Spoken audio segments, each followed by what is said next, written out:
नमस्कार दोस्तों, मैं हूं रामलाल जांगीर। स्वागत कर रहा हूं आपके अपने YouTube चैनल नैनो एकेडमी पे। दोस्तों, मैं रेट 2016 वाली भर्ती से चयनित हूं और आप भी रेट की अच्छे तरीके से तैयारी कर रहे होंगे। पिछले वीडियो में आपने काफ़ी सारी जानकारी प्राप्त की थी, कुछ बेसिक सवाल थे, उनसे संबंधित भी अपने जो भ्रम थे उनको दूर किया था। आज के वीडियो में भी काफ़ी सारी जानकारी अपन प्राप्त करेंगे। जो बेसिक प्रश्न है अक्सर हमेशा विद्यार्थी के दिमाग में रहते हैं कि किस प्रकार से अपन अपने उद्देश्य तक पहुंचेंगे और एक सफलता प्राप्त करने के लिए एक अच्छी रणनीति है वो कैसे बना पाएंगे अपन, उनके बारे में अपन चर्चा करेंगे। इससे पहले दोस्तों अपन देख लेते हैं, पिछले वीडियो में अपन एक रेट लेवल फर्स्ट से संबंधित सारे विषय से संबंधित रेट लेवल फर्स्ट में प्रथम भाषा हिंदी और सेकंड भाषा संस्कृत के रूप में, और फिर साइकोलॉजी, विज्ञान, पर्यावरण अध्ययन और गणित, इनसे संबंधित कौन सी पुस्तकें पढ़नी है वो पिछले वीडियो में आपने देख ली है। वो वीडियो नहीं देखा है तो उन्हें भी देख लीजिएगा। अब देखिए, सेकंड लेवल के बारे में आपने बात नहीं की थी, तो देखिए सेकंड लेवल में जैसे फर्स्ट लेवल में 30 नंबर की पर्यावरण अध्ययन आती है और 30 नंबर की अपने गणित आती है, तो उनके स्थान पर सेकंड लेवल पे कॉमन दोनों विषयों के स्थान पर 60 नंबर की क्या आएगा, जीके आएगा। अब 60 नंबर का जीके आएगा सेकंड लेवल में, उस 60 नंबर की जीके के लिए क्या पढ़ना है उसके बारे में अपन चर्चा करेंगे। और कुछ बेसिक प्रश्न विद्यार्थी के दिमाग में रहते हैं कि कुछ यहाँ मैंने लिखे हैं प्रश्न। देखिए, पहला है रेट की तैयारी करें या अन्य भर्ती की तैयारी करें। कुछ विद्यार्थी ऐसे होते हैं या फिर तैयारी कर रहे हैं एक से अनेक भर्तियों की, जैसे कि पटवार की तैयारी कर रहे हैं, या फिर कुछ विद्यार्थी वो कांस्टेबल की तैयारी कर रहे हैं और साथ साथ में रेट की भी तैयारी कर रहे हैं।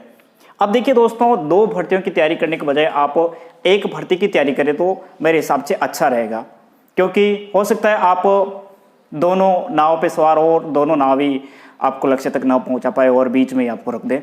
इसलिए किसी एक का चयन करके आप अपने लक्ष्य तक पहुंचिए, और जहां तक आपकी कोशिश हो, यदि आपके पास में बीएड या डीएलएड यानी बीएसटीसी कंप्लीट है तो आप रेट की ही तैयारी कीजिए, अच्छा रहेगा मेरे हिसाब से। उसके बाद में देखिए, रेट की तैयारी की शुरुआत कहाँ से करें। अब सबसे अधिक और जो नए विद्यार्थी है कंपटीशन के मामले में पहली बार तैयारी कर रहे हैं, उनके सामने यही समस्या रहती है कि शुरुआत कहाँ से करें, क्या पढ़ें, कहाँ से शुरुआत करें। और ऐसे करते करते ये प्रश्न है वो विद्यार्थी के दिमाग में चलता ही रहता है, और कई 10 दिन 15 दिन 1-2 महीने तक क्या करते हैं विद्यार्थी वो निकाल देता है। शुरुआत कहाँ से करें, ऐसे करते करते समय निकल जाता है। तो दोस्तों, शुरुआत पिछले वीडियो में मैंने बताया था कि ये पुस्तकें आपको पढ़नी है। पहले यहाँ पे भी पुनः आपको बता देता हूँ, शुरुआत करने के लिए आप एनसीईआरटी की जो बुक्स है या फिर जो आरबीएससी की जो बुक्स चल रही है, आरबीएससी की जो बुक्स रेगुलर क्लास में अभी चल रही है, उन किताबों को आप पढ़िए, अपना आधार मजबूत कीजिए, अपना बेसिक है वो उन्हें कंप्लीट कीजिए। उसके बाद में अब कुछ विद्यार्थी क्या करते हैं, मार्केट से गाइड खरीद करके लेके आ गए, निजी प्रकाशन के बहुत सारी गाइडें मिलती हैं, उनको खरीद करके लेके आ गए और आकर के पढ़ना शुरू कर दिया। उसमें देखिए दोस्तों, एक कम भार में, यानी ज़्यादा पेज नहीं करते हैं वो प्रकाशन वाले, और कम वजन में या फिर कम पेज करने के लालच में वो क्या करते हैं, शॉर्ट जानकारी उपलब्ध करवाते हैं। जो महत्वपूर्ण जानकारी है वो उपलब्ध करवा देते हैं। और कुछ जानकारी होती है वो जो एकदम विद्यार्थी को समझ में सीधी नहीं आती है, धीरे धीरे क्रमबद्ध रूप से समझ में आती है। तो वो जानकारी, अपना आधार है वो मजबूत कौन करेगा, ये आरबीएससी की पुस्तकें हैं वो करेगी। इसलिए जो टॉपिक है अपना, पहले आपको क्या करना है, अपना सिलेबस निकालना है। रीट का सिलेबस क्या है, कौन कौन से टॉपिक्स में से कितने कितने प्रश्न आएंगे, कौन सी इकाई कितने अंक की है, उनकी तैयारी कैसे करनी है। तो देखिए, रीट का सिलेबस आपको कहाँ मिलेगा, तो रीट का सिलेबस वैसे वीडियो डाल रखा है मैंने चैनल पे, और लिंक आपको दे दूंगा कमेंट बॉक्स में या डिस्क्रिप्शन बॉक्स में।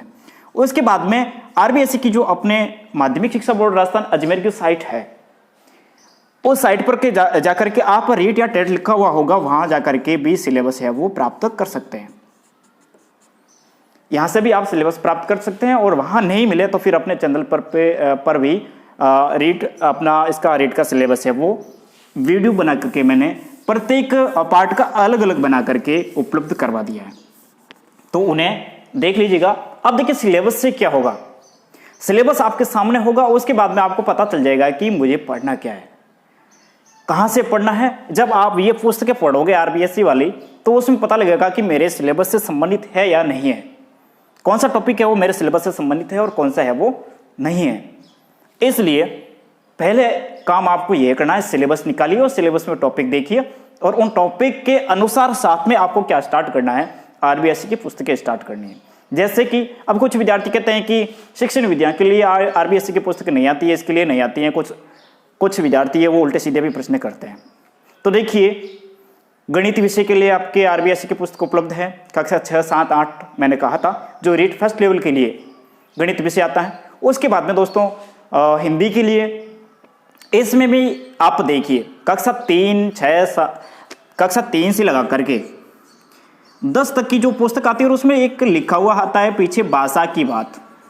दोस्तों प्रश्न यहीं से आते हैं, भाषा की बात करके एक पार्ट चल रहा है प्रत्येक किताब के पीछे, प्रत्येक किताब के पीछे भाषा की बात करके एक पार्ट चल रहा है और इनमें से ज़्यादातर प्रश्न है वो पूछे जाते हैं। उसके बाद में एक और हिंदी की किताब चलती है, हिंदी नवीन व्याकरण, नवीन व्याकरण करके किताब चलती है, हिंदी नवीन व्याकरण। ये कक्षा 6 से लगा करके 12 तक की पुस्तक है, कक्षा 6 से लगा कर कक्षा 9 से लगा करके 12 तक की, कक्षा 9 से 12 तक की यह पुस्तक है और आपको मिल जाएगी। आप जो विद्यार्थी हैं उनसे प्राप्त कर सकते हैं, जो 9 से 12 तक के विद्यार्थी हैं उनके पास से प्राप्त कर सकते हैं।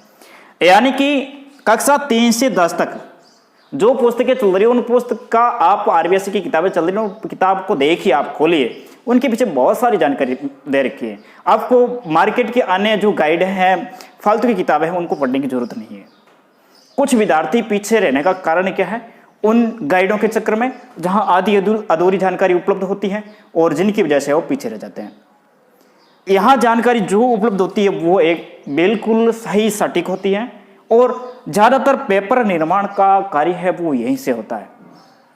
हिंदी नवीन व्याकरण, इनमें से भी आप बेसिक पहले इनको पढ़ना है और उसके बाद में आप, यदि आपने ज़्यादा बार पढ़ लिए कि अब मुझे अन्य किताबें पढ़ने की जरूरत है, तो उसके बाद में वो आप पढ़ लेना। तो फिर आपको ये पढ़ी हुई किताबें होगी तब आपको पता चल जाएगा कि उसमें कहाँ गलतियाँ और कहाँ सही दे रखा है।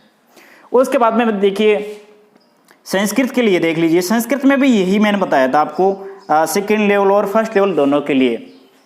ज़्यादातर विद्यार्थी सेकंड भाषा के रूप में जिनकी मान लिया अंग्रेजी और संस्कृत दोनों सही नहीं है कि हमारे कमज़ोर है दोनों की, यानी 10वीं के बाद में संस्कृत हमने पढ़ी नहीं, दोनों भाषाएं कमज़ोर है। तो मैंने कल भी पिछली वीडियो में भी आपको सलाह यही दी थी कि आप है वो इंग्लिश का चयन न करके संस्कृत का चयन कीजिएगा, क्योंकि संस्कृत और हिंदी काफ़ी हद तक सेम है और एक समान है। व्याकरणिक खंड है वो भी समान है। तो आप किसका चयन कीजिए? संस्कृत का चयन कीजिए। उसके बाद में मैंने शिक्षा मनोविज्ञान के बारे में भी बताया था। कुछ विद्यार्थी कहते हैं कि शिक्षा मनोविज्ञान के लिए आरबीएससी की बुक से नहीं है। तो देखिए दोस्तों, अपने कक्षा 11 और कक्षा 12 के लिए, कक्षा 11 व 12 के लिए शिक्षा मनोविज्ञान की एक पुस्तक चलती है आरबीएससी की। इन पुस्तकों को आप पहले पढ़ लीजिए, आपका जो आधार है वो कंप्लीट हो जाएगा। पिछले वीडियो में भी मैंने यही बताया था। कुछ विद्यार्थी कहते हैं कि इनसे क्या होगा, हम तो मार्केट वाली पुस्तकें पढ़ेंगे, उससे हमारा है वो अच्छे तरीके से कंप्लीट हो जाएगा। ये बात उन विद्यार्थियों के लिए कर रहा हूं जो विद्यार्थी कहते हैं कि तैयारी कहाँ से शुरू करें, कहाँ से शुरू करें और क्या पढ़ें। अब देखिए, एक समस्या यहाँ पे ये आएगी, आप तैयारी कर रहे होंगे, मेरा अनुभव आपके साथ में साझा कर रहा हूं। अब जैसे ही आप ये किताबें पढ़ेंगे, हो सकता है आपके जहां भी आप तैयारी कर रहे हैं आपके मित्र भी होंगे, कोचिंग के सहपाठी भी होंगे, या फिर अन्य गांव डाणी में रह रहे तो अन्य मित्र भी होंगे। कुछ मित्र आपके बाजार वाली पुस्तक से तैयारी कर रहे होंगे और कुछ अन्य सोर्स से जो उपलब्ध सामग्री उनसे तैयारी कर रहे होंगे। आपको उन विद्यार्थियों की जो आगे बढ़ने की रणनीति, उस पर ध्यान कम ही देना है। आपको अपने खुद की रणनीति बनानी है और जहां तक संभव हो सके ये पुस्तकें आपको पहले पढ़नी है। अब यहां पे क्या होगा, वे लोग आपको कहेंगे कि इससे कहां से सवाल आएंगे, कहां से प्रश्न आएंगे। प्रश्न तो इन किताबों में से आते हैं, या फिर इन गाइडों में से आते हैं, या फिर इन कोचिंग में से पढ़ने से आते हैं, या फिर इन कोचिंग के नोट्स में से आते हैं। ये आपको हो सकता है भड़काने की बात हो सकती है, लेकिन आपको सुननी सबकी है और करने अपने मन की है। अपने मन की कैसे करोगे, क्योंकि आपके पास में एक अच्छी रणनीति है, आप इन्हें शुरू तो कर दोगे, लेकिन समस्या यह आएगी कि आपने 1-2 पार्ट कंप्लीट किया और उसके बाद में बाकी वाले आपके सहपाठी है, वो गाइड है या फिर मार्केट के जो नोट्स उपलब्ध है उनको पढ़ रहे हैं, और आपका फिर मन डगमगाएगा कि मैं इनको ना पढ़ करके जो मार्केट के नोट्स है उनको पढ़ो, या फिर जो मार्केट की किताबें हैं उनको पढ़ो, लेकिन उनका जो स्टैंडर्ड होता है वो थोड़ा हाई होता है। आपको समय भले लगे 4-5 दिन, 10 दिन, 1 महीना भी भले लगे, लेकिन इन पुस्तकों को अपना आधार मानिए। आप नींव भरनी है, पहले अपने को क्या करना है, नींव भरनी है, और नींव इन पुस्तकों से भरी जाएगी। जो पिछले वीडियो में मैंने बताई थी उन्हें आप देख लीजिएगा अच्छे तरीके से। जो नींव भरनी है वो इन सब विषय पुस्तकों से भरी जाएगी, और उसके बाद में जो दूसरी पुस्तकें हैं वो आपको पढ़नी है। शिक्षा मनोविज्ञान के लिए मैंने पीडी पाठक भी बताई थी पुस्तक एक, और 11वीं और 12वीं क्लास की आरबीएससी की या फिर एनसीईआरटी की बुक्स चलती है, उनमें से किसी एक का चयन कर लीजिएगा। उनमें से प्रश्न पूछे जाते हैं और बहुत ही अच्छे तरीके से समझा रखी है। और देखिए, वो पुस्तक निर्माण कमेटी के द्वारा बनी हुई किताबें होती हैं, अच्छी होती हैं, सरकारी प्रकाशन है, और जहां गलतियां की गुंजाइश हो बिल्कुल नए के बराबर होती है।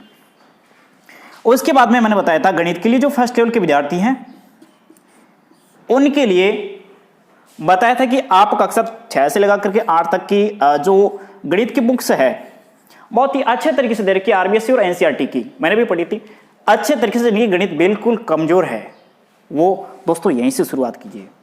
बिल्कुल जोड़ बाकी से आपको शुरुआत करवाएगा, जोड़ बाकी सिखाई जाएगी, लेकिन हमारे काम की चीज है, क्योंकि अपना जो स्तर है वो कमजोर है। भिन्न बारंबारता, अनुपात, समानुपात, लाभ, हानि वगैरह सब जानकारी है वो इसमें 0 लेवल से सिखाई जाएगी। और कुछ विद्यार्थी कहते हैं कि हमारा लेवल तो ऊंचे और हम ये किताबें क्यों पढ़े, और 0 लेवल से पढ़ाई जाने वाली पुस्तकें हम क्यों पढ़े।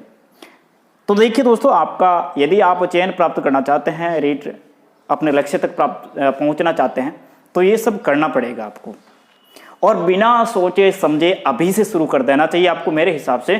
क्योंकि जैसे जैसे आप आलस करते जाएंगे और अपना काम है वो आगे के आगे ढालते जाएंगे, तो फिर मुझे नहीं लगता कि आपका लक्ष्य है वो आपके नजदीक होगा। तो देखिए, इसमें अपने गणित के बारे में देख लिया, और फिर अपने आती है पर्यावरण अध्ययन। कौन सी पुस्तक? पर्यावरण अध्ययन। पर्यावरण अध्ययन, ये बात अपन कर रहे हैं फर्स्ट लेवल के विद्यार्थी के, उनसे संबंधित। अब देखिए, पर्यावरण अध्ययन जो पुस्तक है, पर्यावरण अध्ययन की पुस्तक में देखिए आप कक्षा 3 से लगा करके 9 तक या फिर 8 तक के जो बुक्स चलती है, 5 तक तो चलती है अपने पर्यावरण अध्ययन, और 6 से लगा करके 8 तक अपने पुस्तक चलती है सामाजिक विज्ञान। इसमें देखिए कक्षा 3 से लगा करके 5 तक का जो सार संग्रह है उसका मैं वीडियो आपको उपलब्ध करवा दूंगा। सिर्फ 3 पुस्तकें हैं और 1 घंटे का काम है, लेकिन पिछले 3-4 पेपर हुए अपने रेट के, उनमें ज्यादातर प्रश्न है वो इनमें से पूछे गए हैं। ज्यादातर प्रश्न कहां से पूछे गए हैं? इनमें से पूछे गए हैं। और विज्ञान विषय के लिए भी मैंने आपको बताया था कि कक्षा 6, 7, 8, 9 और 10 जो टॉपिक अपने सिलेबस में शामिल है, मैंने कहा था कि सिलेबस आप देख लीजिएगा, जो टॉपिक अपने सिलेबस में शामिल है उन सिलेबस को देख करके, उन टॉपिक को देख करके आपको क्या करना है, पढ़ाई करनी है और इन टॉपिक को कंप्लीट करना है। उसके बाद में ये तो बात होगी अपने फर्स्ट लेवल की। कौन सी बात हो गई? फर्स्ट लेवल की। अब देखिए, सेकेंड लेवल के विद्यार्थी, आपके 60 नंबर का क्या आएगा? जीके आएगा। अब इसके लिए भी आपको क्या पढ़ना है? पहली बात बताऊं आपको, इसके लिए आपको यही नियम अपनाओगे, आरबीएससी की बुक्स लोगे, और एक तरफ अपना सिलेबस और एक तरफ अपनी आरबीएससी की बुक्स, कक्षा 6 से लगा करके 12 तक, कक्षा 6 से लगा करके 12 तक लगभग सारी जानकारी आपको इसमें मिल जाएगी। यदि आप आधार कंप्लीट करना चाहते हैं, इनमें से अपना जो नींव है वो तैयार करना चाहते हैं, तो सारी जानकारी है वो आरबीएससी की पुस्तक में आपको मिल जाएगी। तो एक तरफ आप सिलेबस लीजिए और एक तरफ आरबीएससी की पुस्तकें लीजिए, कक्षा 6 से 12 तक की, ज्यादा नहीं है। इनको लेने के बाद में आपको क्या करना, सिलेबस का टॉपिक लिखना है और उस टॉपिक के अनुसार इनमें से टॉपिक उठा करके आपको क्या करनी है, तैयारी करनी है। तो अच्छे तरीके से आपकी तैयारी है वो कंप्लीट हो जाएगी। तो ये तो थी अपने कि तैयारी की शुरुआत कहाँ से करें, क्या पढ़े पहले, छोटी किताब पढ़ें या फिर बड़ी किताब पढ़ें। छोटी किताब जब अपन पढ़ने शुरू करेंगे छोटे लेवल की, तो फिर दिमाग में प्रश्न आएगा कि अपन छोटी लेवल की किताब अपन पढ़ रहे हैं और मेरा जो सहपाठी है वो तो उस लेवल की या फिर बड़े लेखक की है वो पुस्तक पढ़ रहा है, तो फिर अपना मन है वो डगमगाएगा और अपन भी उन बड़े लेखक की पुस्तक पढ़ेंगे और फिर क्या होगा, फाइनल ये होगा कि आधी अधूरी जानकारी अपने को समझ में आती है और आधी अधूरी जानकारी है वो ऊपर से निकल करके चली जाती है। तो पहले आपको क्या करना है, आरबीएससी की पुस्तकें पढ़नी है, उसके बाद में अपना जो पुस्तकें हैं मार्केट में उपलब्ध है या फिर जो आप पढ़ना चाहे उन्हें पढ़िएगा। उसके बाद में दोस्तों एक प्रश्न प्रत्येक विद्यार्थी के दिमाग में रहता है कि मैंने तैयारी तो शुरू कर ली और अब मुझे कोचिंग करनी चाहिए या फिर नहीं करनी चाहिए। तो दोस्तों मैं आपको यह बताऊं, हालांकि कोचिंग से केवल कितना समझ में आता है, कोचिंग से केवल आपको सिलेबस ही समझ में आता है। दोस्तों कुछ विद्यार्थी कहेंगे कि सिलेबस कैसे समझ में आएगा, कैसे नहीं है, उल्टे सीधे कमेंट भी करेंगे, लेकिन जहां तक मेरी समझ है, हालांकि बहुत कुछ सीखने को मिलता है कोचिंग में, लेकिन सब कुछ नहीं।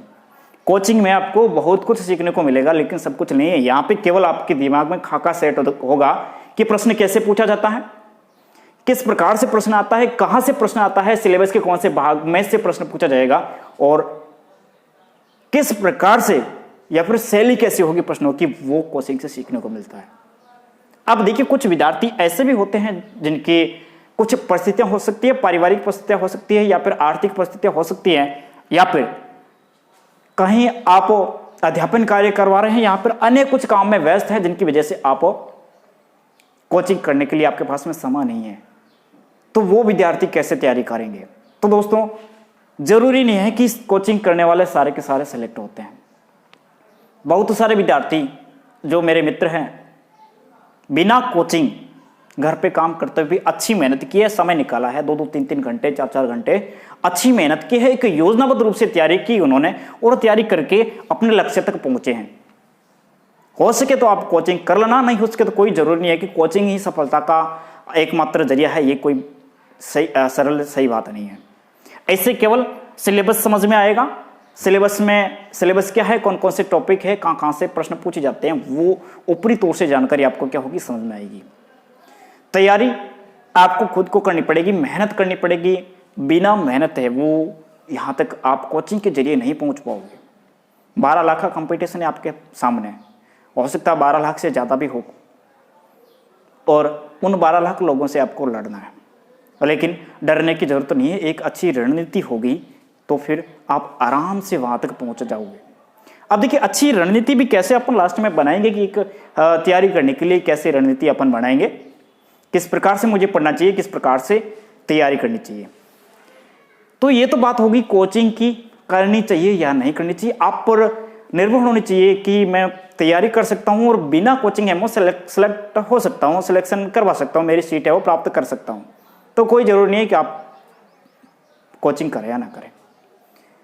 लेकिन कुछ विद्यार्थी ऐसे होते हैं जिनके लिए कोचिंग जरूरी भी होती है, कुछ विद्यार्थी ऐसे होते हैं कोचिंग जरूरी है लेकिन जा नहीं पाते, तो उनके लिए मैं सलाह यही दूंगा कि आपको यूट्यूब पे बहुत सारे अच्छे से अच्छे टीचर है वो मिल जाएंगे। हो सकता है मेरा मटेरियल समझ में आपको ना आए तो अन्य टीचर भी बहुत सारे कोचिंग बड़े बड़े कोचिंगों में पढ़ाते हैं और वो मटेरियल आपको यूट्यूब पे मिल जाएगा। आप खोजिए, अच्छे से अच्छे टीचर को खोजिए, वहाँ आपको जानकारी है वो उपलब्ध हो जाएगी, तो उन्हें फॉलो कीजिए। या फिर जहाँ तक हो सके मैं आप कोशिश करूँगा कि आपको आप तक वो अच्छा मटेरियल उपलब्ध करवाने की, जब तक जितना समय मिला उतना जब मैं वीडियो बना करके आप तक उपलब्ध करवाने की कोशिश करूँगा। लास्ट में टेस्ट सीरीज भी बना करके डालूंगा। लेकिन यदि हो सके समझ में आए तो बहुत सारी भरमार है अपने यूट्यूब पे आपको मिल जाएगी, बहुत अच्छे से अच्छे गुरुजन है वो आपको उपलब्ध है वो हो जाएंगे। तो उसके बाद में अपना अगला रहता है कौन सी किताबें पढ़ें, किताबें हैं वो कौन सी पढ़ें। बहुत सारे विद्यार्थियों के मन में प्रश्न रहता है कि किताबें कौन सी पढ़े सर, कौन सी गाइड लऊं, कौन से प्रकाशन की लाऊं, कौन सी पुस्तक अच्छी रहेगी, क्या पढ़े क्या नहीं पढ़े। और विद्यार्थी क्या करता है, मार्केट जाता है, बहुत सारी प्रकाशनों की मैंने मान लिया मेरे से पूछा तो मैंने अलग किताब बताई, किसी दूसरे से पूछा दूसरे ने किसी अलग किताब बताई, और ऐसे करके 10-15 जनों से पूछ करके जाता है। 10-15 किताबें एक ही विषय की ला करके अपना रूम में वो भर देता है। तो मेरे हिसाब से ये थोड़ी सी आपकी लापरवाही है। हो सके आप एक ही किताब लेके आइए, कोई भी प्रकाशन की हो, लेकिन किताब आपके पास में एक ही होनी चाहिए, उस विषय से संबंधित ज़्यादा से ज़्यादा 2। देखिए पहले तो मैंने बताया था कि आपके पास में आरबीएससी की पुस्तकें होनी चाहिए और उसके बाद में कोई इन विषय से संबंधित अलग से प्रकाशित कोई पुस्तक है वो आपके पास में होनी चाहिए, इससे ज़्यादा नहीं। इससे ज़्यादा पुस्तक न होकर के आपके पास में जो मार्केट में टेस्ट सीरीज उपलब्ध होती है वो भले आप जितने भी प्रकाशन हो उनके लेके आ जाइए और उन्हें हल कीजिए, ये मेरी सलाह है। पुस्तकें हमेशा वही पढ़िए जो आपको मटेरियल है वो अपने सिलेबस के अकॉर्डिंग एग्जाम में उपलब्ध करवा सके या फिर सिलेबस के अनुसार आपको उपलब्ध करवा सके, पुस्तकें वही पढ़िए। वैसे बहुत सारी पुस्तकें हैं वो ज़्यादा से ज़्यादा अपने बिक्री के लिए अलग से अलग जानकारी उपलब्ध करवाएंगे और भ्रमित विज्ञापन की वजह से आपको अपने झांसे में हो ले लेंगे। तो उनसे बच करके आपको रहना है। कौन सा मटेरियल है वो आपको इनमें से उपलब्ध होगा, आपके लिए आवश्यक है, उन्हीं पुस्तक को आप पढ़िए। मैं किसी प्रकाशन का नाम नहीं लूंगा कि उस प्रकाशन की किताबें पढ़िए, लेकिन आरबीएससी की किताबें हैं ये इनका नाम ले रहा हूं, ये आपको पढ़नी है। उसके बाद में देखिए आप एक सफल रणनीति है वो कैसे बनाएं। वैसे बहुत सारे प्रश्न विद्यार्थी के सामने आते हैं कि मैं तैयारी कर रहा हूं लेकिन घर परिवार का सपोर्ट नहीं है, मुझे मानसिक रूप से तनाव में हूं, या फिर अन्य बहुत सारे तनाव से संबंधित चीजें हैं वो विद्यार्थी के सामने आती है। हर विद्यार्थी के सामने आती हैं और कंपटीशन एग्जाम की तैयारी कर रहे हैं, जो अंतरात्मा से तैयारी कर रहे हैं सही तरीके से, उनके सामने ये बेसिक बातें या फिर ये समस्याएं आती है।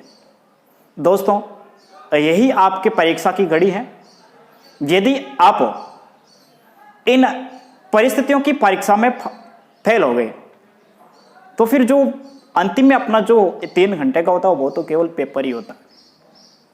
वर्तमान समय में आप तैयारी कर रहे हैं, मान लिया घर पे हैं, कोचिंग छोड़ करके वापस आ चुके हैं और प्रेजेंट टाइम में आप तैयारी नहीं कर पा रहे हैं, तो ये प्रेजेंट टाइम की जो परिस्थितियां हैं उसमें आप क्या हो रहे हैं, फेल हो रहे हैं। और लास्ट में अपने 3 घंटे का जो होगा रीड का वो केवल पेपर ही होगा, वो परीक्षा नहीं होती है। परीक्षा कौन लेता है? परीक्षा अपनी परिस्थितियां लेती हैं, परीक्षा अपना परिवार लेता है, अपने सगे संबंधी लेता है, यानी कि वो सपोर्ट कर रहे हैं नहीं कर रहे हैं, या फिर अन्य कुछ समस्याएं होती है, आर्थिक रूप से भी समस्या हो सकती है, वो क्या अपनी परीक्षा लेती है। उन परीक्षा में आप कैसे सफल होते हैं, तो उसमें यदि आप सफल हो गए तो आप आराम से आगे बढ़ पाएंगे। दोस्तों कुछ मैं आपको बेसिक जानकारी यहाँ उपलब्ध कराऊंगा रणनीति की, कि सफल रणनीति कैसे बनाते हैं। तो यहाँ पे देखिए, सफल रणनीति के लिए अपने को क्या करना पड़ेगा, कितने घंटे तैयारी करनी पड़ेगी,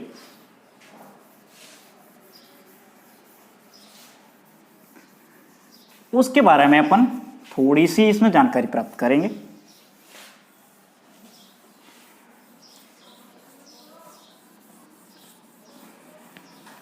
बहुत सारे विद्यार्थी अपने ग्रामीण क्षेत्र के भी हैं, बहुत सारे विद्यार्थी अपने ग्रामीण क्षेत्र के विद्यार्थी हैं और वो सोचते हैं कि शहरी क्षेत्र के विद्यार्थी है वो अच्छी तैयारी करते हैं और होशियार होते हैं। दोस्तों केवल ये मिथक है, भ्रम है। मैं भी ग्रामीण क्षेत्र से बिलोंग करता हूँ। शहरी क्षेत्र में केवल तैयारी से संबंधित या फिर ट्रेनिंग से संबंधित संबंध रहता है। दोस्तों अच्छी मेहनत करोगे तो बड़े से बड़े व्यक्ति, या फिर कुछ विद्यार्थी के दिमाग में यह भी प्रश्न रहता है कि मेरे सहपाठी उसके 10वीं में है वो 90+% है और मेरे 45% है, या फिर मैं उनसे पिछले रिकॉर्ड में पीछे हूँ और ये मेरे से आगे। ये केवल मिथक है।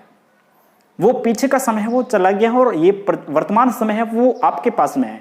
वर्तमान समय में वो क्या कर रहा है और आप क्या कर रहे हैं। स्कूल जो रिकॉर्ड होता है वो आपका लिखित में मूल्यांकन करवाता है और ये आपका मूल्यांकन है वो कैसे करवाएगा, बहु वैकल्पिक प्रश्न आपके सामने होते हैं और उनमें से आपका मूल्यांकन करवाता है। तो पिछली बातों को भूल करके क्या करना, आपको अच्छी मेहनत करनी है और संघर्ष से जूझते हुए अपने परीक्षाओं में पास होते हुए अपने लक्ष्य तक पहुंचना है। देखिए, एक सफल रणनीति कैसे बनानी है मैं आपके सामने प्रस्तुत कर रहा हूं। अपने शिक्षण विधियों में, ये साइकोलॉजी में पढ़ा होगा, एक तो होता है उद्देश्य और एक होता है प्राप्य उद्देश्य। एक क्या होता है? प्राप्य उद्देश्य। यहीं से अपने ही विषय से अपन जानकारी प्राप्त कर लेंगे और यहीं से समझ लेंगे कि उद्देश्य और प्राप्य उद्देश्य क्या होते हैं। ये बच्चों से संबंधित सिखाने से भी संबंधित अपन पढ़ेंगे आगे, लेकिन थोड़ा सा पहले अपन भी देख लें कि प्राप्य उद्देश्य और उद्देश्य से संबंध अपने की तैयारी से ये कैसे है। तो उद्देश्य तो आपका क्या है? रीट की जो एग्जाम है उनमें चयनित होना, अच्छे अंक प्राप्त करना। अब देखिए, उद्देश्य वो है जो फाइनल होता है, जो अंतिम अपना निर्णय होता है, वहां तक पहुंचना, लास्ट लक्ष्य। लक्ष्य होता है उसे क्या कहते हैं अपन? उद्देश्य कहते हैं। उसके बाद में प्राप्य उद्देश्य। अब देखिए, यहां तक पहुंचने के लिए, रीट का एग्जाम कंप्लीट करने के लिए अपने को छोटे छोटे स्टेप तैयार करने होंगे, छोटे छोटे उद्देश्य तैयार करने होंगे। देखिए, प्राप्य उद्देश्य किसे कहते हैं? उद्देश्य को प्राप्त करने के लिए छोटे छोटे उद्देश्य तय करना। उद्देश्य को प्राप्त करने के लिए छोटे छोटे उद्देश्य तय करना। अब इसमें देखिए, अपना उद्देश्य तो क्या है? रीट का एग्जाम है वो कंप्लीट करना, लेकिन इन्हें कंप्लीट अपन कैसे करेंगे? अपने साइकोलॉजी भाषा में अपन समझ रहे हैं। तो देखिए, इनको प्राप्त करने के लिए अपन क्या करेंगे? छोटा छोटे उद्देश्य तय करेंगे। अब देखिए, इन्हें भी मैं थोड़ा आराम से अच्छे तरीके से समझा रहा हूं आपको। छोटे छोटे उद्देश्य अपन कैसे तय करेंगे? तो इसमें देखिए दोस्तों, मैं एक उदाहरण से आपको समझा रहा हूं। मान लिया कोई एक मकान है और उस मकान पर चढ़ना है और दो विद्यार्थी, यानी कि जो तैयारी करने वाले हैं, आप जैसे भी हो सकते हैं, मेरे जैसे भी हो सकते हैं, उनके बीच में कंपटीशन होता है। और फिर दोनों विद्यार्थी क्या करते हैं? उस मकान के ऊपर चढ़ने के लिए राजी होते हैं कि मुझे इस मकान के ऊपर चढ़ना है, और पहले चढ़े को उसे क्या दिया जाएगा? इनाम दिया जाएगा। तो दोनों के बीच में शर्त लगती है, और जैसे आप भी इस रेस में शामिल हैं, रीट के एग्जाम तक पहुंचना है, लेकिन कैसे पहुंचोगे? अब देखिए, दोनों विद्यार्थियों के दिमाग में अलग अलग योजनाएं होती है। शर्त यह है कि मकान की सीढ़ियां हैं, वो जिस तरफ वो दोनों खड़े हैं, एक की सीढ़ी, मकान की सीढ़ियां हैं वो दूसरी तरफ हैं, और इस तरफ क्या है? दीवार छोटी है। एक तो ठिगना सा छात्र व्यक्ति है और एक थोड़ा लंबा है। एक हो सकता है दुबला पतला हो सकता है, और एक क्या हो सकता है? हट्टा कट्टा या मजबूत हो सकता है। तो जो हट्टा कट्टा या मजबूत है, उसके दिमाग में क्या चलता है कि मैं तो सीधा यहां से कूद करके क्या कर लूंगा? दीवार के है ऊपर से चढ़ जाऊंगा, छत के ऊपर चढ़ जाऊंगा। लेकिन जो दुबला पतला है, उसके दिमाग में छोटी छोटी योजना चलती है कि उसने कहा कि मेरे से तो यहां से सीधा सो चढ़ा नहीं जाएगा, तो क्या करूं मैं? दीवार के सारे जहां सीढ़ियां लगी हुई, उस सीढ़ियों के माध्यम से ऊपर चढ़ जाऊंगा। अब ये परिस्थितियां हैं, और उसके बाद में जैसे ही समय प्रारंभ होता है, तो फिर दो परिस्थितियां उसके सामने बनती है दोनों के बीच में। पहली परिस्थिति तो यह बनती है कि वो दोनों, पहला व्यक्ति जो हट्टा कट्टा था, वो तो दीवार के ऊपर कूदने की कोशिश करता है। अब यहां संभावना रहती है वो ऊपर लक्ष्य तक पहुंच भी सकता है और नहीं भी पहुंच सकता है, लेकिन गारंटी किसकी दी जाती है? जो दीवार के सहारे होकर के सीढ़ियों के सारे मकान के ऊपर चढ़ने की कोशिश कर रहा है, वो पहले पहुंचेगा, उसकी गारंटी दे सकते हैं। लेकिन जो व्यक्ति दीवार के सहारे सीधा कूदने की कोशिश करता है, हो सकता है वो बीच में से गिर जाए और ऊपर भी चढ़ जाए, संभावना 50-50 रहती है। लेकिन यहाँ पे सीढ़ियों के सहारे है वो पहुंचने की कोशिश करता है, वो उसकी संभावना वो 99.99% रहती है। वो एक समय है वो जरूर ऊपर पहुंच पाएगा, यानी अपने लक्ष्य तक जरूर पहुंच पाएगा। ये उदाहरण आपके सामने क्यों प्रस्तुत कर रहा हूं दोस्तों? आप घर पे बैठे तैयारी कर रहे हैं, केवल अपने उद्देश्य तक सीमित है कि मेरा रीट में चयन करवाना है, मुझे रीट में चयन करवाना है। केवल वो दिन याद हो रहा है जो जिस दिन एग्जाम होगा आपका, वो दोस्तों केवल आपका पेपर होगा। मैं कई बार पहले भी इस वीडियो में कह चुका हूं, वो केवल क्या होगा? आपका पेपर होगा। परीक्षाएं प्रेजेंट टाइम में आपकी परिस्थितियां ले रही है, आपका समय ले रहा है, आपका वातावरण है वो ले रहा है। इन वातावरण की परीक्षा में या पारिवारिक परीक्षा में आप कैसे सफल होते हैं? पारिवारिक परीक्षा में भी आप देखिए कुछ इकोनॉमिक प्रॉब्लम हो सकती है या फिर अन्य भी प्रॉब्लम हो सकती है। सभी विद्यार्थी वाकिफ है जो ग्रामीण क्षेत्र से हैं या फिर शहरी क्षेत्र वाले विद्यार्थी हैं, उनके साथ में भी ये संघर्ष की कहानियां हैं वो जुड़ी हुई होती है। तो देखिए दोस्तों, इसमें अपने लक्ष्य तक पहुंचने के लिए छोटे छोटे उद्देश्य कैसे तय करने हैं। अब एक योजना आपको कैसे बनानी है सफल रणनीति के लिए, एक सफल योजना, उसके लिए बेसिक जानकारी है वो मैं उपलब्ध करवा रहा हूं। तो देखिए, आपका एग्जाम है वो मान लिया 5-6 महीने या 2-3 महीने दूर है, या फिर जितना भी समय है, फाइनल आपका उद्देश्य वहां तक जाता है। मान लेते हैं अपना एग्जाम है वो 6 माह दूर है। कितना माह दूर है? 6 माह। यहाँ पे ध्यान देने योग्य बात है कि एक सफल योजना कैसे बनाए अपन। 6 माह एग्जाम आपका दूर है तो आप योजना कैसे बनाएंगे? आपके पास में भी सिलेबस है। सिलेबस एक तरफ आपने सिलेबस ले लिया। अब देखिए सिलेबस में से, सिलेबस में मान लिया 6 इकाई है और आपके सामने 6 माह है। अब 6 माह में 6 इकाई, सीधा सा दिख रहा है कि 1 माह में 1 इकाई करनी है, लेकिन आपको रिवीजन भी करना है, टेस्ट सीरीज भी हल करनी है। तो फिर आप जहां तक हो सके शॉर्ट समय में आपको हल करना है। अब देखिए 6 माह में अपनी सिलेबस आपने ले लिया, रिवीजन भी ले लिया, टेस्ट सीरीज भी ले ली कि मुझे इतना काम इसके साथ में करना है और इसके साथ साथ में मुझे ये कोर्स है वो 3 बार और देखना है। शुरुआत में आपको ज्यादा लगेगा, शुरुआत में जब आप कोर्स करेंगे आपको भारी लगेगा, लेकिन बीच में हिम्मत हार ली तो आप लक्ष्य यहीं रह जाएगा आपका। जैसे कि मैंने कहानी में बताया था कि जो व्यक्ति दीवार फांदने की कोशिश करता है वो बीच में रह जाता है, लेकिन आप ऐसे छोटे छोटे लक्ष्य है वो तैयार करके, तय करके लक्ष्य तक पहुंचने की कोशिश करेंगे तो आराम से पहुंच जाओगे। वो शुरुआत में मुझे पता है, मेरा भी अनुभव है, आपको लगेगा कि बहुत कठिन काम है, बहुत सारे लोग हैं अपने सामने, इतने लोग हैं, मैं कैसे पहुंच पाऊंगा मेरे लक्ष्य तक। ये केवल आपको भ्रमित करने वाली बातें हैं। जब ऐसे प्रश्न आपके दिमाग में आए तो अपने आप को पॉजिटिव कीजिए और ईमानदारी से अपना काम है उन पर लग जाइए कि मुझे एक ना एक दिन अपने लक्ष्य तक पहुंचना है। एक दूसरी बातें हैं वो केवल भ्रमित करने वाली बातें हैं, अपने को डिस्टर्ब करने वाली बातें हैं, और ऐसे ख्याल है वो सभी विद्यार्थियों के लगभग 99% विद्यार्थियों के दिमाग में वो आते हैं। तो देखिए 6 माह का आपके पास में समय है और आप सिलेबस है वो 4-5 भागों में विभाजित कर देंगे। 6 माह को आप पहले आप माह में विभाजित कीजिए। 1 माह में मुझे क्या क्या करना है, 1 माह के अंदर मुझे कितना क्या सिलेबस करना है, उस माह में विभाजित कर दिया। और उसके बाद में आपने एक पक्ष में विभाजित कर दिया 15 दिन में, और 15 दिन के बाद में आपने एक सप्ताह में विभाजित कर दिया, और सप्ताह में विभाजित करने के बाद में आप एक दिन में विभाजित कर दीजिए। इस समय को एक दिन में विभाजित कर दीजिए, और दिन में विभाजित करने के बाद में इस समय को आप 12 घंटे में विभाजित न करके 24 घंटे में विभाजित कर दीजिए। कुछ विद्यार्थी क्या करते हैं, टाइम टेबल अपना बना लिया, लाइनें खींच के बढ़िया सा स्केल से कि मैं इतने से इतने बीच में ये पढ़ूंगा और उसके बाद में ये पढ़ूंगा, ये मेरे खेलने का समय है, ये मेरे सोने का समय है, और ये मेरे इस विषय को पढ़ने का समय है।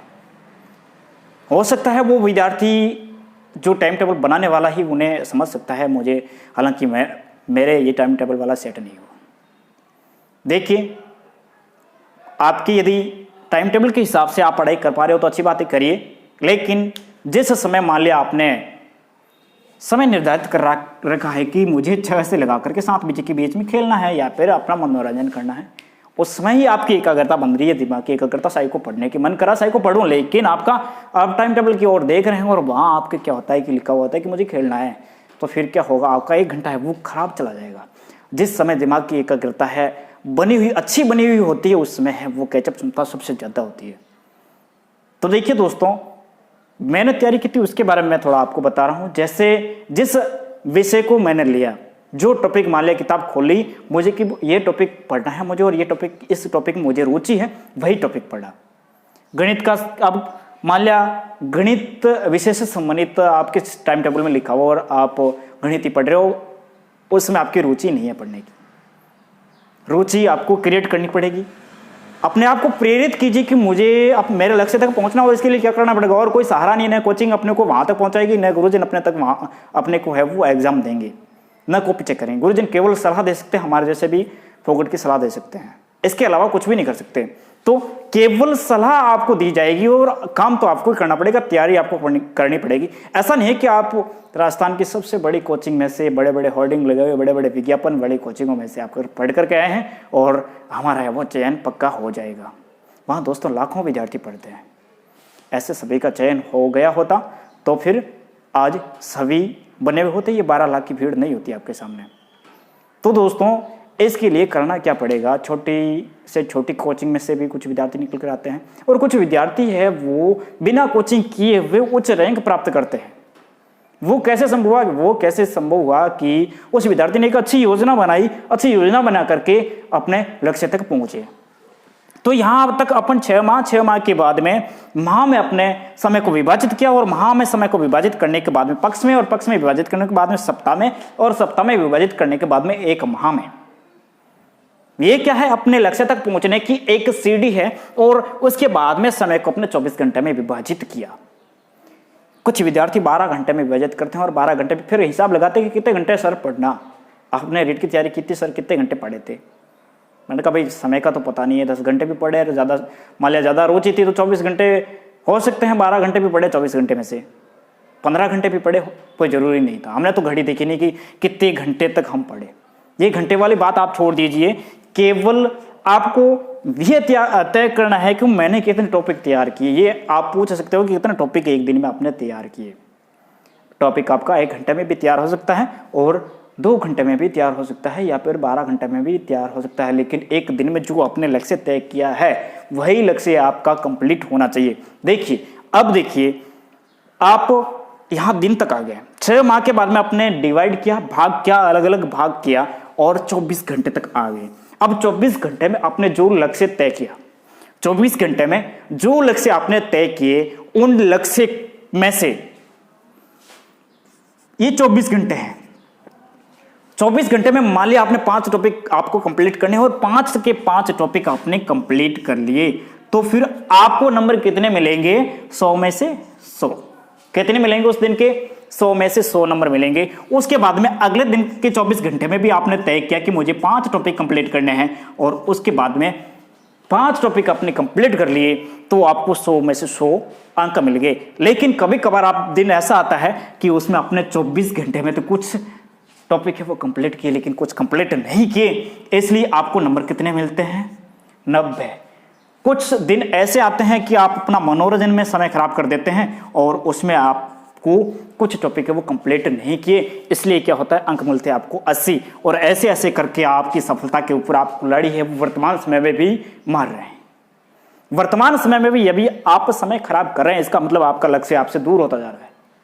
आप प्रेजेंट टाइम में भी कल एग्जाम है या फिर आज शाम को एग्जाम है, इस हिसाब से तैयारी करोगे तो ही आप लक्ष्य तक पहुंच पाओगे। ये जो एक रणनीति है, एक दिन की रणनीति है। एक दिन की रणनीति कैसे कि आज शाम को परीक्षा कैसे है कि मैंने 5 टॉपिक तय किए थे मुझे पढ़ने हैं, मेरी योजना में शामिल है, और इन 5 टॉपिक को शाम तक मैंने तय नहीं किया तो मेरे इस अंक 100 में से 100 अंक है उनमें से कट जाएंगे और वो कटेंगे तो मुझे नुकसान कहाँ देंगे? यहाँ लक्ष्य तक पहुँचने के लिए ये बीच में से पहले से ही मेरे रास्ते में से एक सीढ़ी दूर हो जाएगी, इसलिए मुझे 2 सीढ़ी पर चढ़ना एक साथ में पड़ेगा। हो सकता है आगे का समय कैसा आ जाए, इसलिए अपना प्रतिदिन के लक्ष्य को पूरा समय दीजिए और 100 में से 100 अंक प्राप्त कीजिए। प्रतिदिन के लक्ष्य में 100 में से 100 आप अंक प्राप्त करेंगे तो क्या होगा? देखिए रेगुलर आप 100 में से 100 16 महीने, मान लिया 6 महीने का आपके पास में समय है और 6 महीने के समय में आपने 100 में से 100 अंक प्राप्त किए तो फिर दुनिया की कोई ताकत नहीं होगी जो आपको लक्ष्य तक पहुंचने में रोक पाएगी। तो ये थी अपनी एक सफल रणनीति। वर्तमान समय भी आप मेहनत नहीं कर रहे हैं, ऐसे ही बैठे हैं कि एग्जाम तो बाद में होगा, 6 महीने बाद में होगा और उसके बाद में देखा जाएगा। कोचिंग करने के बाद में तैयारी करेंगे, या फिर कोचिंग जा रहे हैं, कोचिंग का सिलेबस पूरा होने के बाद में अपन सेल्फ स्टडी स्टार्ट करेंगे। तो दोस्तों केवल कोचिंग के भरोसे या फिर कोचिंग के बाद में सेल्फ स्टडी स्टार्ट करेंगे तो फिर हो सकता है आपको यहाँ तक पहुँचने, लक्ष्य तक पहुँचने के लिए अपने जो सीढ़ियाँ अपने यहाँ बनाई थी, कुछ सीढ़ियों में से 1-2 सीढ़ी वो कम कर रहे हैं। वर्तमान समय में भी बिना परिस्थितियों को, आपने मान लिया परिस्थितियों को, कुछ लोग कहते हैं कि ये तो परिस्थिति ऐसी है, माहौल नहीं बनता, बिना परिस्थिति को दोष दिए हुए आप यहाँ तक पहुँचिए। हो सकता है परिस्थितियाँ कैसे भी हो, उनके साथ में समायोजन कीजिए। कुछ विद्यार्थी कहते हैं कि सर माहौल नहीं बनता है, हम यहाँ बैठे हैं वहाँ बैठे हैं। दोस्तों माहौल कहीं दुकान पे नहीं मिलता, माहौल है वो बनाया जाता है। बहुत सारे उदाहरण आपके सामने हैं, कुछ व्यक्तियों के उदाहरण भी मैं आपके सामने प्रस्तुत करूँ। एक उदाहरण है यूपीएससी का, शायद तक 2013 या 14 का बिहार का उदाहरण है, आपके सामने प्रस्तुत कर रहा हूँ। ये केवल आपके मोटिवेट होने के लिए प्रेषित कर रहा हूँ। दोस्तों बिहार का उदाहरण है, एक परिवार है जिनमें माता पिता और एक बेटी और एक बेटा, एकल परिवार है, गरीब परिवार है। और उस परिवार का जो मुखिया है, पिताजी, वो टैक्सी चला करके अपना गुजारा करते थे। और धीरे धीरे क्या हुआ, उस मुखिया के पत्नी, यानी जो इस कहानी का मुख्य पात्र है बेटा, उस बेटे की मां को क्या हो जाता है, कैंसर हो जाता है। और उनके टैक्सी से जितना उन्हें मजदूरी होती थी पिता को, उसने अपने बेटे को भी पढ़ाया और बेटी को भी पढ़ाया।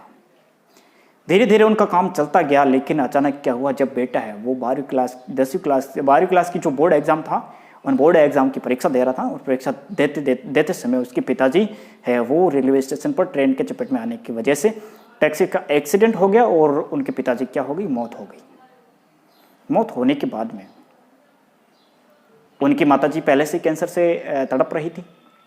मौत होने के बाद में उस बेटे ने क्या किया, बेटे ने वापस किसी एनजीओ की तरफ से उन्हें टैक्सी दी गई और वापस टैक्सी से अपने परिवार का है वो संचालन, लालन पालन है वो शुरू किया। अपने छोटी बहन, उनकी 12वीं तक पढ़ाई करवाई और उसके बाद में बहन की भी शादी की। और उसके बाद में अचानक क्या होता है, उसकी पढ़ाई है वो बीच में छूट जाती है। लेकिन उस बंदे ने क्या किया, प्राइवेट से अपने ग्रेजुएशन वो कंप्लीट की, टैक्सी में ही अपना है वो कॉलेज बनाया। कॉलेज का मतलब सारी किताबें कॉलेज है वो टैक्सी में कंप्लीट की, रेगुलर कॉलेज नहीं जा पाया। उसके बाद में क्या होता है, उस लड़के की माताजी जिन्हें कैंसर था वो भी ऑफ हो जाती है, वो भी ऑफ हो जाती है। लेकिन उस बंदे ने हिम्मत नहीं हारी, उस बंदे ने हिम्मत नहीं हारी और वो बंदा अपने रेलवे स्टेशन पर टैक्सी के अंदर किताबें लेकर के पढ़ता और जब सवारी होती उन्हें छोड़ करके वापस अपने रेलवे स्टेशन पर आकर के उस शोरगुल भरे माहौल में अपनी किताब खोल करके पढ़ लेता। तो दोस्तों एक कहावत है कि जो शोरगुल भरे माहौल में जो गीत सुनना पसंद कर देता है वही अपने लक्ष्य तक पहुंच पाता है। शोरगुल माहौल में किसी संगीत को व्यक्ति सुन लेता है अच्छे तरीके से तो वही अपने लक्ष्य तक पहुंच लेता है। इसी को सही साबित करते हुए उस व्यक्ति ने क्या किया, शोरगुल माहौल में टैक्सी में बैठे हुए अपनी किताबें निकाल करके खाली समय में उनका सदुपयोग किया और वो यूपीएससी सेलेक्ट होता है। तो दोस्तों उनके लिए भी वही माहौल था और दूसरे लोग जो ऐसी वाले कमरे में पढ़ करके पहुंचे उनके लिए भी वही माहौल था। केवल ज़रूरत है संघर्ष की। वहाँ यह नहीं दिखा जाता कि आप गरीब परिवार से हैं या फिर अच्छे परिवार से हैं, वहाँ केवल आपके संघर्ष, आपकी मेहनत के द्वारा जो वहाँ पूछा जाता है उनका आंसर दिया जाता है, उनके अंक मिलते हैं। इसलिए अच्छी मेहनत कीजिए, संघर्ष कीजिए। आप पिछले एग्जाम में मान लिया आपका चयन नहीं हुआ है, हो सकता है अच्छी रणनीति आपके पास में नहीं थी जिनकी वजह से चयन नहीं हो पाए होंगे, लेकिन इस बार तो आप अच्छी मेहनत कीजिए और आज से शुरू कर दीजिए, क्योंकि बिना तैयारी, बिना मेहनत आप इस लक्ष्य तक नहीं पहुंच पाओगे। मैंने ये बताया, अच्छी योजना थोड़ा गौर कीजिएगा। और उसके बाद में दोस्तों हो सके तो थोड़ा कमेंट भी करना कि कैसा लगा आज का जो वीडियो है, वो मोटिवेट करने वाला हो सकता है, कैसा है, इसमें कहाँ कमी रही है, या फिर आपका भी कोई क्वेश्चन हो सकता है तो आप कमेंट बॉक्स में जरूर लिखिए, बेझिझक लिखिए आप, मैं उत्तर देने की पूरी कोशिश करूंगा। आप बेझिझक लिखिए कहाँ से आप बिलोंग करते हैं, कैसे हैं, कैसे तैयारी कर रहे हैं। हो सकता है मानसिक तनाव से भी गुजर रहे होंगे, तो उनसे संबंधित भी आप तक वीडियो पहुंचाने की कोशिश करूंगा। कमेंट ज़रूर कीजिएगा, क्योंकि आप भी मेरे जैसे ही विद्यार्थी हैं, मैं भी आपके जैसा ही विद्यार्थी हूं। मैं इस लाइन में पहले से सिलेक्ट हो चुका हूं और आप तैयारी कर रहे हैं, ज़्यादा फर्क कुछ नहीं है। तो दोस्तों, अगले वीडियो में अपन मिलेंगे, तब तक के लिए शुक्रिया, धन्यवाद।